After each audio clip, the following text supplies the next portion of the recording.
welcome to the Daily Nationalist. Today's date is Friday, the 1st of June 2018. You are, of course, listening to me, Sven Longshanks, broadcasting at radioarian.com. And today is the 5th part of our series on lost white civilizations, where we are basically providing the evidence for the fact that white people originally started civilizations in India, in China, in Egypt, in the Middle East, and today we are going to be looking at white people in America. Because white people, we have not just been in Europe. We may call ourselves European today, but that is, it's a bit of a deceitful title for us. This is why I prefer the word Aryan, because it's not geographically bound to any specific area, and white people have never been geographically bound to any specific area. We are conquerors, we are explorers, we are civilization builders. In fact, all the civilizations on Earth that have ever existed were begun by white people, and I hope this series has shown that. And also where we've been using March of the Titans by Arthur Kemp as our source material, who is quite an anti-Christian writer, because a lot of the time it gets accused of just being some weird Christian identity idea that white people started these other civilizations, and it's not. It's basic. It's fact. It's got nothing to do with religion. Anyway, so we're going to be looking at America today in our 5th and final episode of the series, and we're going to be reading from chapter 6 in March of the Titans by Arthur Kemp. To the ends of the earth, lost white migrations, white types in North America, 7000 BC. One of the most enigmatic of the lost great white migrations is the existence of skeletal remains in North America. These date from as early as 7000 BC, appear to be white in nature, and most certainly are not Native American, or Amerindian, whose racial traits are Mongoloid or Asiatic, derived from the original homeland of the Amerindian peoples. And I'll just interject here. When the Red Indians were first discovered, it was known that they were a mixed race. And if you look at the racial literature of the time, they say that the Red Indians were not a pure race. They were a mixture of different races. So it was known back then that miscegenation is the cause of the Indians, but miscegenation is also the source of the Arabs. Both those peoples were created by miscegenation. They're not pure races, and this has been known for a long time. Back to the book. It is beyond dispute that white tribes reached China. Compared to the distances those whites travelled, it would have been a relatively short hop across the rest of Asia to the Bering Straits, which divide Asia and North America, and then on into the North American continent. This was exactly how the Amerindians got to North America. There was no reason why advanced groups of whites could not have travelled this route even before the Amerindians. It is equally possible that early whites could have sailed from Western Europe, hugging the last ice pack along its coastline past present-day Greenland. Other evidence, which we will review later, supports this possibility. In 1940, a mummified and well-preserved body was unearthed in the Spirit Cave complex, located in the American state of Nevada. The mummy's scalp was complete, and skin remained on the back and shoulders. On the head there was a small tuft of straight, dark hair, which changed to reddish-brown when exposed to light. Artifacts discovered in the Spirit Cave totaled some 67 items, including knives, baskets, and animal bones. The mummy was lying on a fur blanket, dressed in a twisted skin robe with leather shoes on its feet and a twined mat sewn around its head and shoulders. A similar mat was wrapped around the lower portion of the body.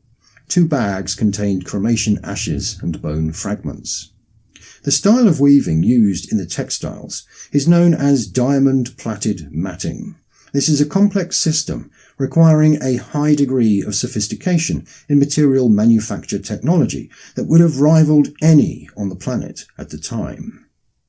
The corpse became known as the Spirit Cave Mummy and was placed in the Nevada State Museum's storage facility for decades. Only in 1994 was the mummy rediscovered and the startling truth revealed. Tests showed that the corpse was 9,400 years old, a 45 to 55-year-old male, and most importantly, not an ancestor of any modern Indian tribe.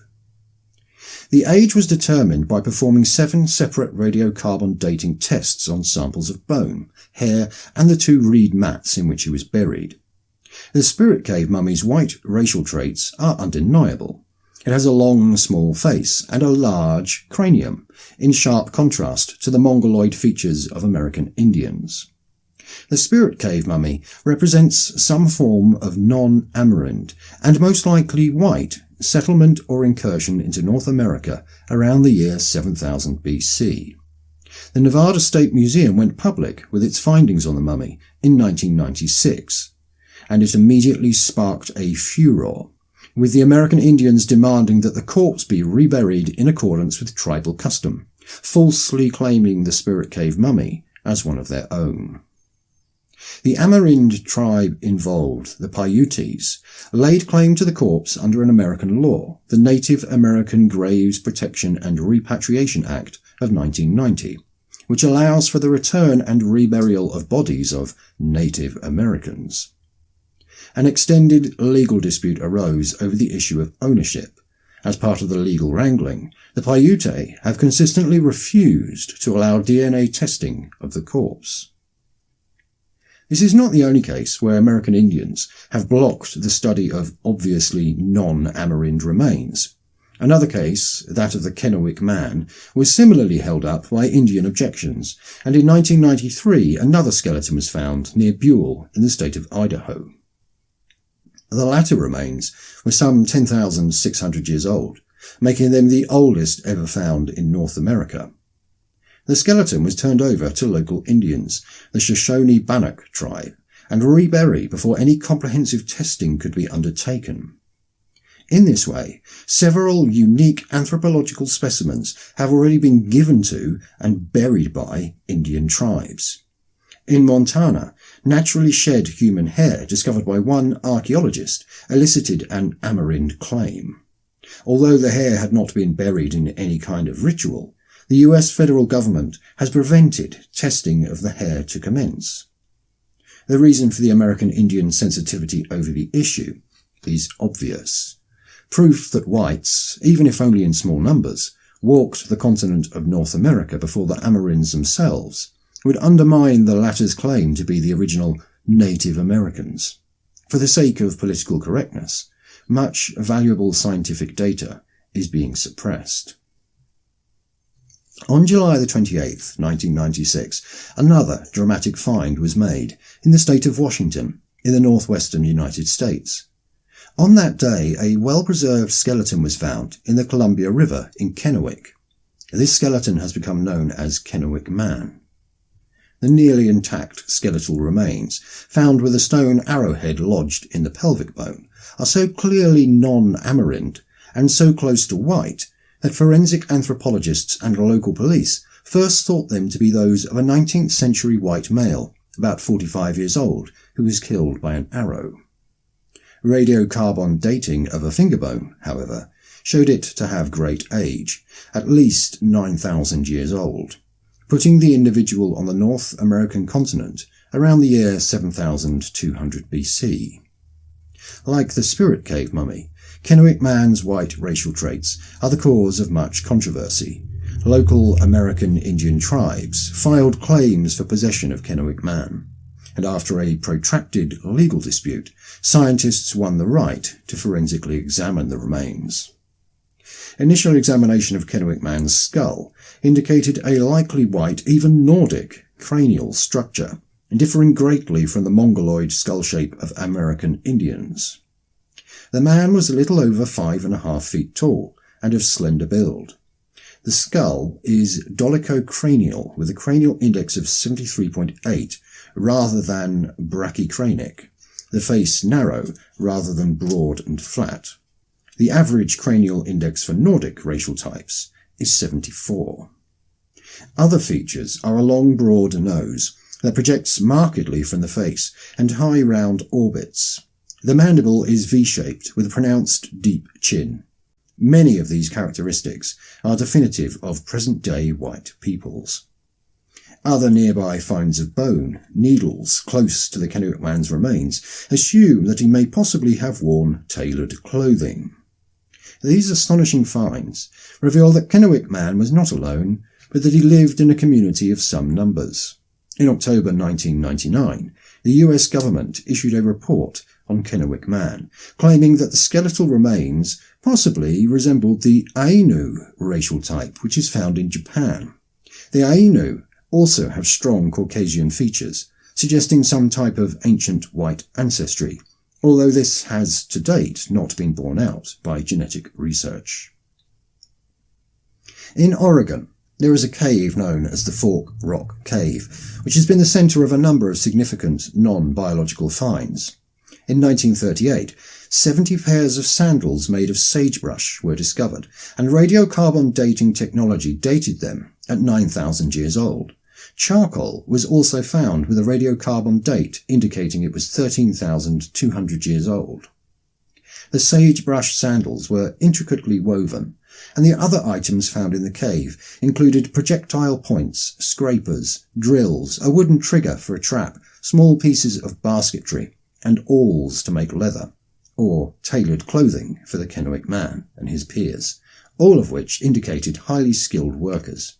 These items all differ vastly from contemporary Indian artifacts in ancient and North America and in present-day Indian findings. Red-haired enemies feature a lot in local Indian legends, or what were thought legends, until the discovery of what became known as the Lovelock mummies.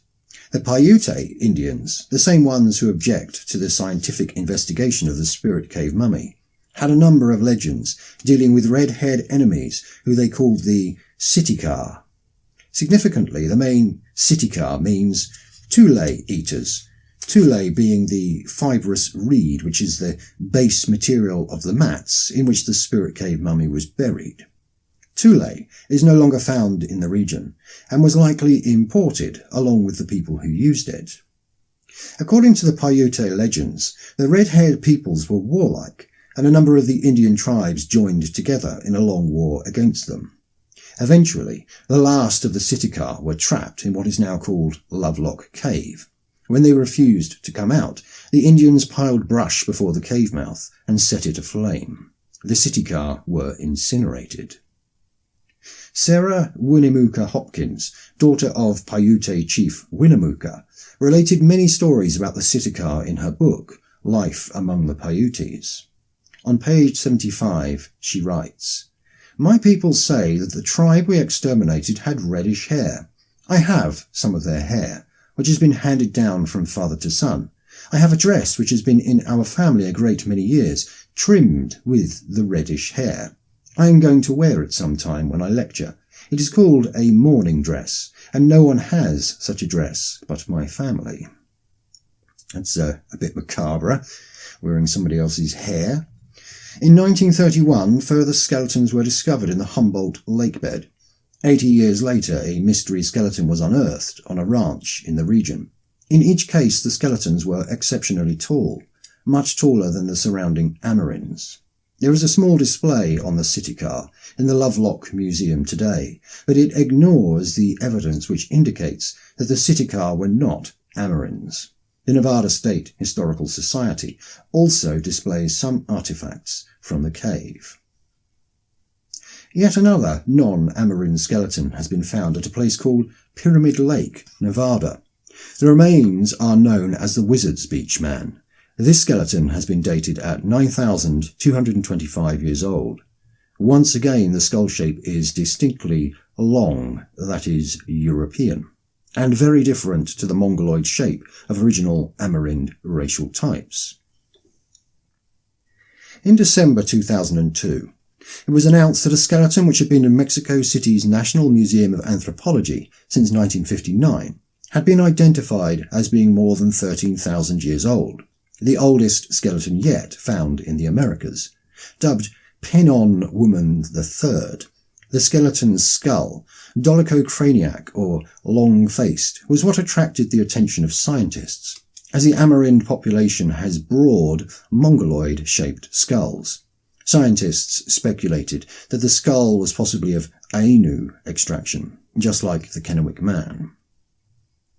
Those who argue for an ancient white settlement of North America, based on the large number of non-Amerindian European-like skeletal remains found on that continent, were boosted by a 1998 announcement on the existence of a genetic link between Amerindians and old European white populations. Proof that they were mixed race, of course. The genetic findings were announced in 1998 by Theodore Schur, a molecular anthropologist from Emory University in Atlanta, at a meeting of the American Association of Physical Anthropologists in Salt Lake City. The data from a genetic marker named Lineage X suggests definitive links between ancient whites and Native Americans. It implies that ancient European peoples who reached North America after first presumably migrating through Asia still retained a distinct genetic makeup, which then passed into New World populations through later physical mingling. According to these Lineage X findings, white populations from Europe were most likely among the North American continent's earliest settlers. The Lineage X markers and possible source populations have been studied by Emory researchers Michael Brown and Douglas Wallace, Antonio Tironi of the University of Rome, and Hans-Jürgen Bandelt of the University of Hamburg. Lineage X, a site of genetic variation, is found in mitochondrial DNA, and thus is passed only through the maternal line. It is one of 5 markers or haplogroups in mitochondrial DNA, now identified in Native Americans, of which the other 4, A to D, are shared by Asians and Amerindians, in accordance with widely accepted theories of their ancient links. The 5th genetic marker, Lineage X, occurs at low frequencies in both modern and ancient remains of Native Americans, and in some European and Middle Eastern groups, including Italians, Spaniards, Finns, Turks, and Bulgarians. Crucially, Lineage X does not occur in any Asian population, including those of Tibet, Mongolia, Southern Asia, or Northeast Asia. Well, that's interesting there, isn't it? It's saying, it's the same mongrelization occurs with Turks, Arabs basically, that we also get with the Red Indians. Brown and his co-workers had expected to find the genetic marker in Asia, like the other 4 Native American markers, and are now pressed to account for the gap in their data. This and other evidence persuasively indicates that groups of whites migrated from Europe to North America over 9,000 years ago, and at a later stage mixed with Amerindian stock to cause this 5th genetic marker to appear in North America.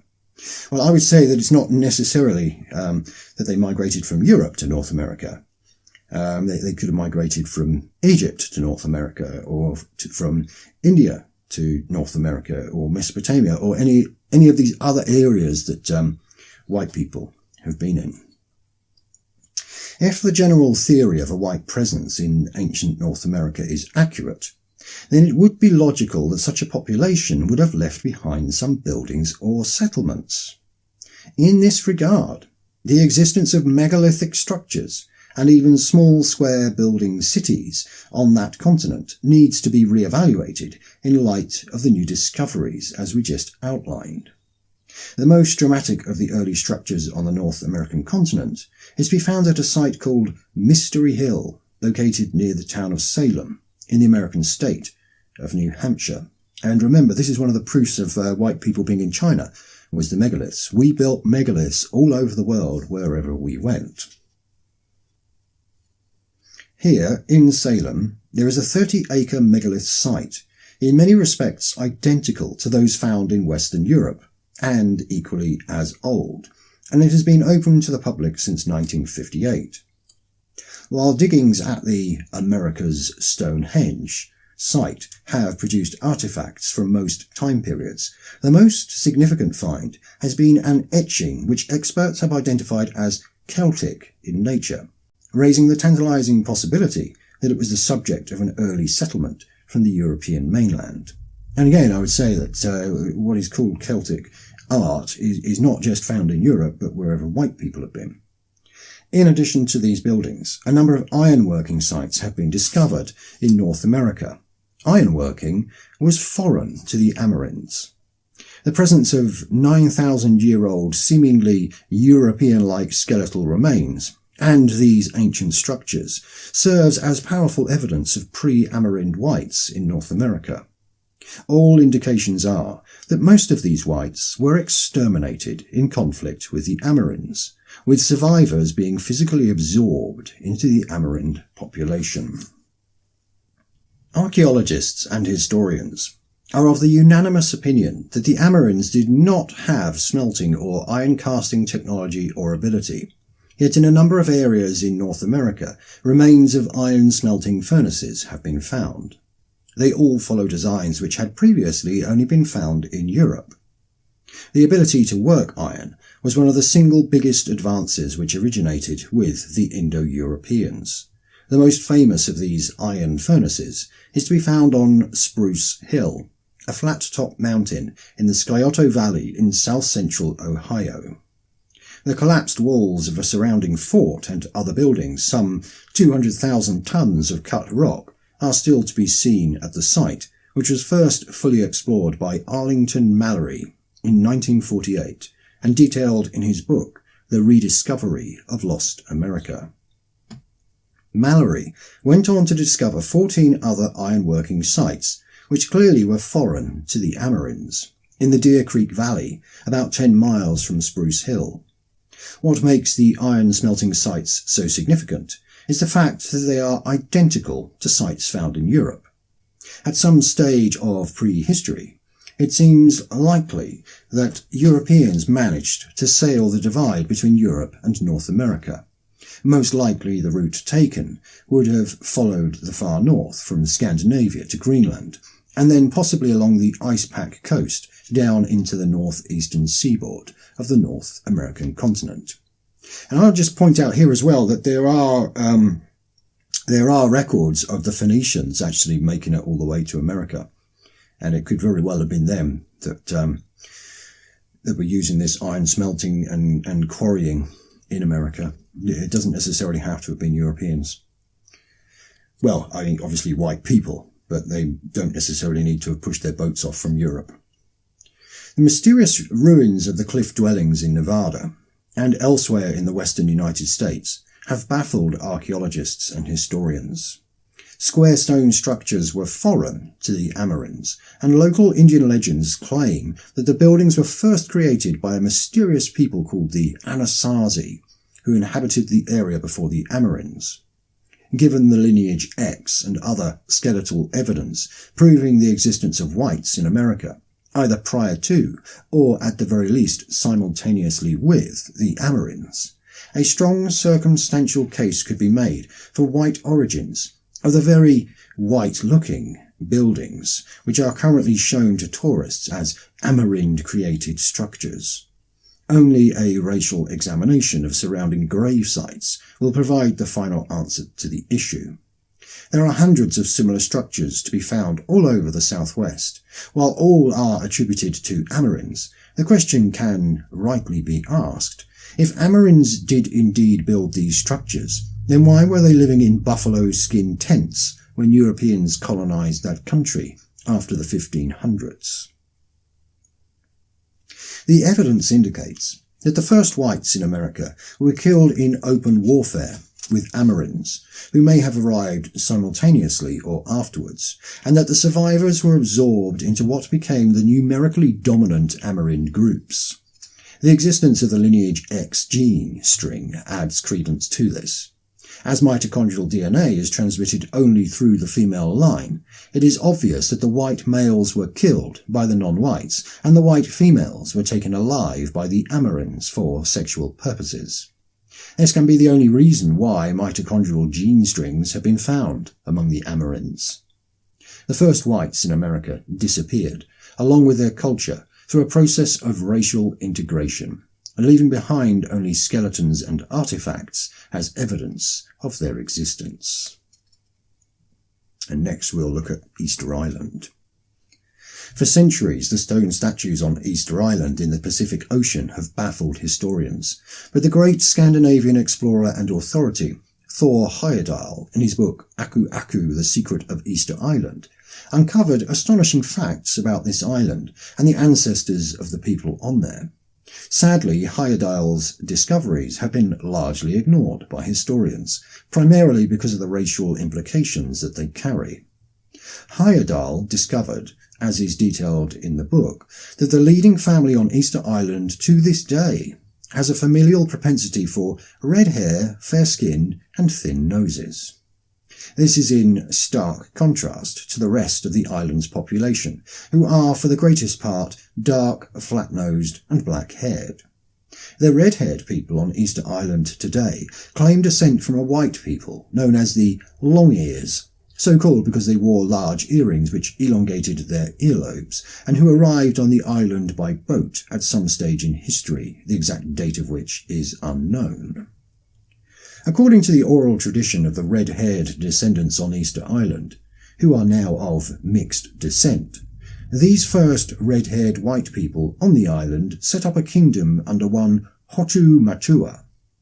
These white settlers then created buildings, and as part of their construction work, carved and set up the famous stone statues, which all have long ears and long noses, again in vivid contrast to the flat-nosed natives. The stone statues have been dated at approximately 1,600 years old, meaning that the settlement of the island by these mysterious red-haired whites must have occurred around the year 500 AD. All the while, the tradition goes, the red-haired long-ears used the dark-skinned native inhabitants of the island, whom they called short-ears, as labour. According to the legend, the white, long-eared people were, quote, an energetic people who always wanted to work, and the short-ears had to moil and toil and help them make the walls and statues, which led to jealousy and dissatisfaction. The Long-Ears' last idea was to rid the whole of Easter Island of superfluous stone, so that all the earth could be cultivated.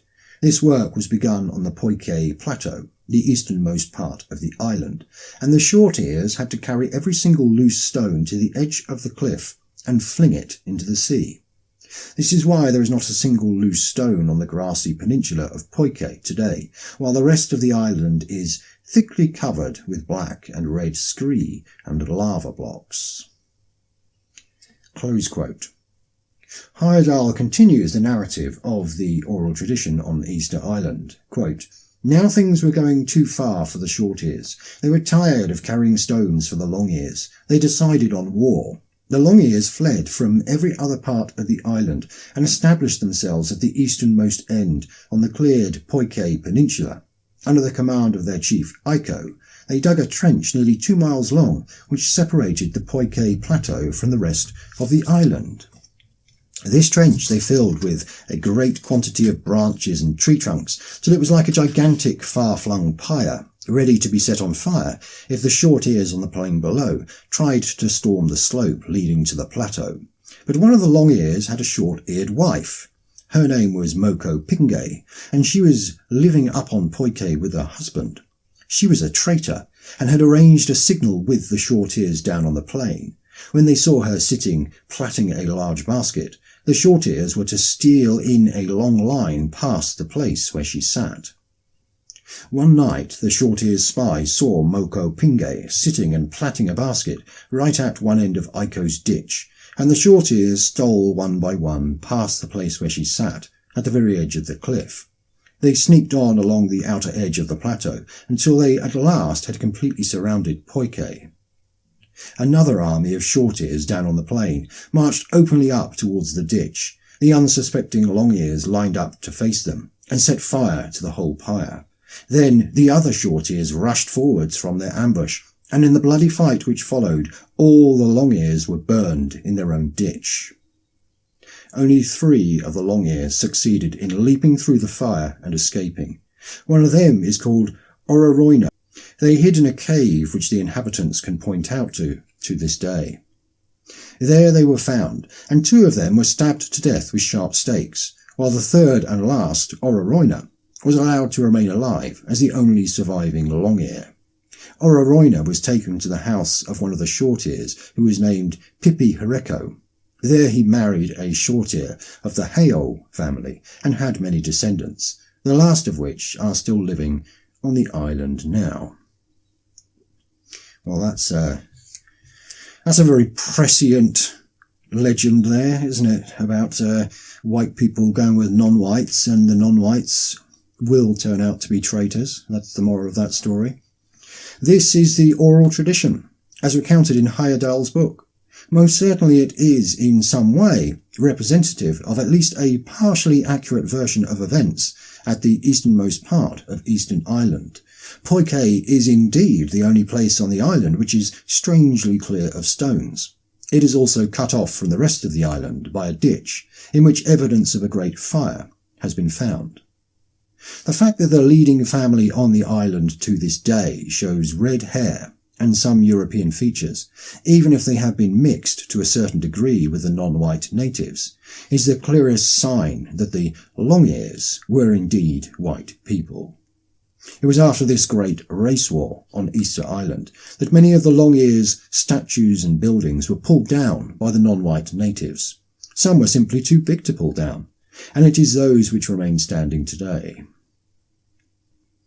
Originally, many of the famous statues had separate sculptured hairpieces as well. Sadly, many have been knocked off over the course of time, but some remain or have been restored by modern archaeologists.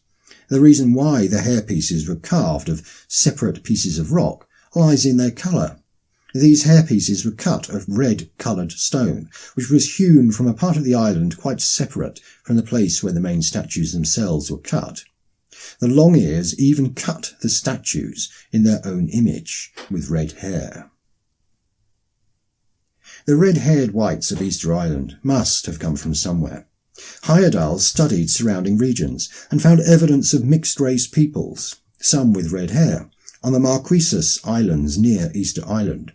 However, Heyerdahl also found, by researching original Spanish accounts of the conquest of South America, that red-haired Incas were present in South America as late as the 1500s.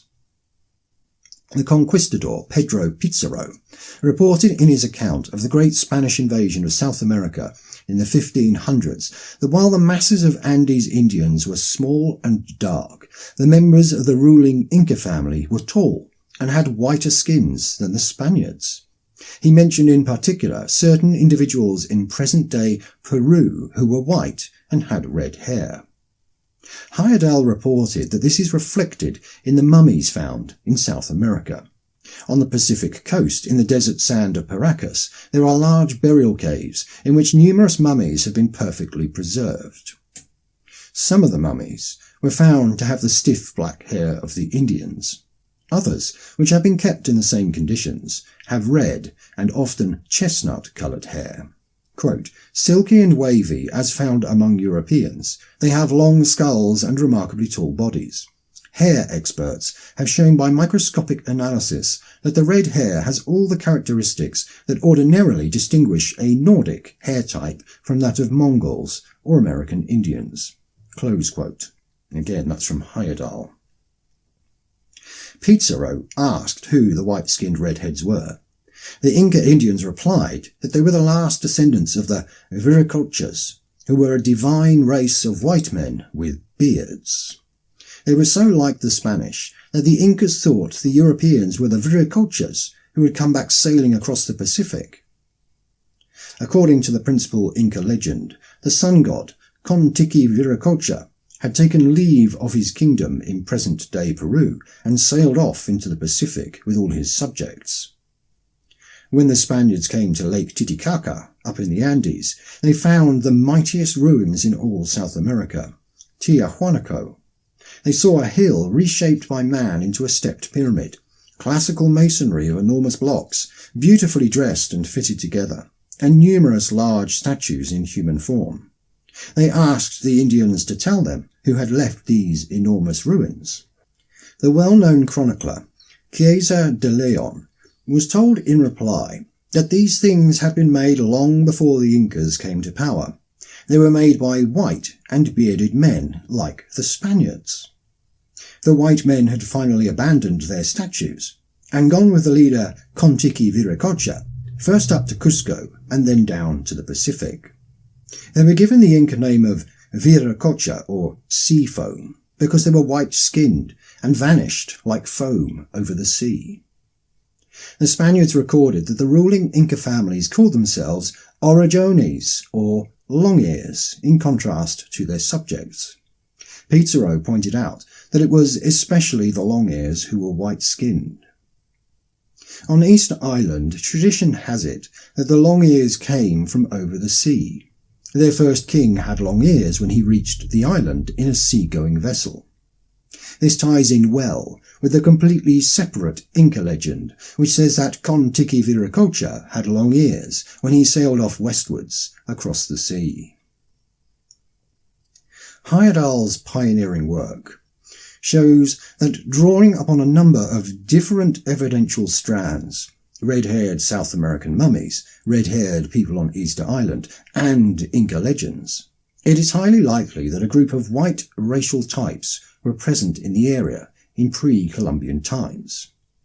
These early whites, possibly linked to Canary Island Guanches, swept across the Atlantic Ocean, settled and built cities and civilizations in South America, and then spread out into the Pacific Islands, or so the evidence argues. There, they were apparently either killed off by the non-white natives or were absorbed into the native population, leaving behind only flashes of their colouring among the inhabitants of the region. The mysterious long-eared and red-haired statues of Easter Island and some of the great ruined cities found in South America appear then to be the legacy of lost white migrations. It is from these ancient people that the legends of white and bearded gods which pervade Inca and Aztec mythology appear to originate. And the moral of all of this is that you cannot have white people living alongside non-whites without the white people being wiped out. We just end up interbreeding with the non-whites. They either rise up against us and genocide us through violence, or we end up interbreeding with them and we become a blended mixed race. And there's no possibility, once you become a blended mixed race, there is no possibility of turning white again. Never in the whole of history has there ever been a case of any of these nations that started out white that then started turning brown. There is no case at all of them ever returning to being white. Look at India, look at China, look at America, look at Egypt, look at the Middle East. I mean, this process must have started slowly. It must have just started with a few white people interbreeding with the non-whites, and the rest of the population must have been absolutely repulsed by this. So how was it that they all turned brown in the end? Well, they must have thought, we can turn these people white again if we have a selective breeding program, or if we just breed with the ones that look closest to white with white people, and then they'll become white again. I mean, they must have thought that, because this kind of only happened with a few people at first, and yet that isn't what happened. None of these nations ever got back to being white again. All they did was turn themselves brown and lose what it means to be white in the first place, which means they lost the ability to maintain the civilization, and it became our racial competitors and our enemies if they are in our territory today. White genocide is not something new, and we are just seeing the end of the process now. All these previous civilizations were wiped out through miscegenation, white genocide. And this is why we cannot tolerate race mixing, and we cannot tolerate non-whites in our countries, because we will just end up going the same way as these previous white civilizations. Okay, thank you very much for listening. I will be back on Monday. Have a great weekend. God bless and hail victory. Что ж вы зори разные, утром кровь погрянете. Крови сердца мы умываем